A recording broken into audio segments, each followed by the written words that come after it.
əməkdaşımız Özcan Kərimovla 2 nəfərlik kişilər arasında yarışda öz gücümüzü sınadıq və biz birinci yerə layiq gördük. Digər qurumların iştirakçıları güclü olmasına baxmayaraq, biz nəticə baxımından daha güclü olaraq birinci yerə çıxdıq. Gənclərə də tövsiyəm bundan ibarətdir ki, yəni avar çəkmə yarışlarına cəlb olunsunlar, yarışlarda iştirak etsinlər. Özüm də bir gənc olaraq, yəni bu yarışlarda iştirak etdiyim üçün fəxr edirəm. 3-cü ildir ki, mən bu yarışda iştirak edirəm.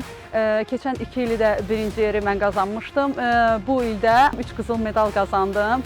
Həqiqətən çox qürur vericidir, çox möhtəşəm yarış keçdi, çox bəyəndim və daha çox nazirliklərin burada belə yarışlarda iştirak eləməyini məsləhət görərdim.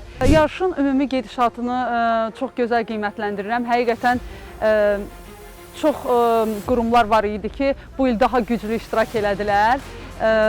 Doğrudan da gözəl bir rəqabət getdi, amma sonda güclü qalib gəldi.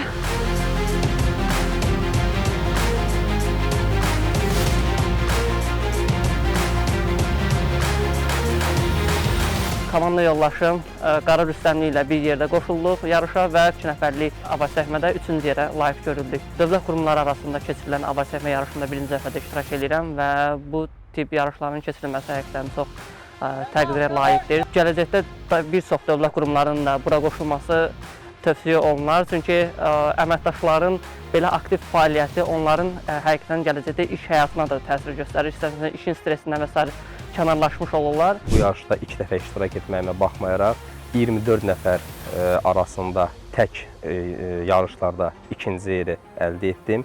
Eyni zamanda cütlüklərin yarışında həmkarım Səid Məlikovla birlikdə yenidən gümüş medalı ikinci yeri əldə etdik. Yarışın həm sağlamlıq baxımından, idman baxımından əhəmiyyəti, həm də eyni zamanda əyləncə baxımından vacib rolu mövcuddur.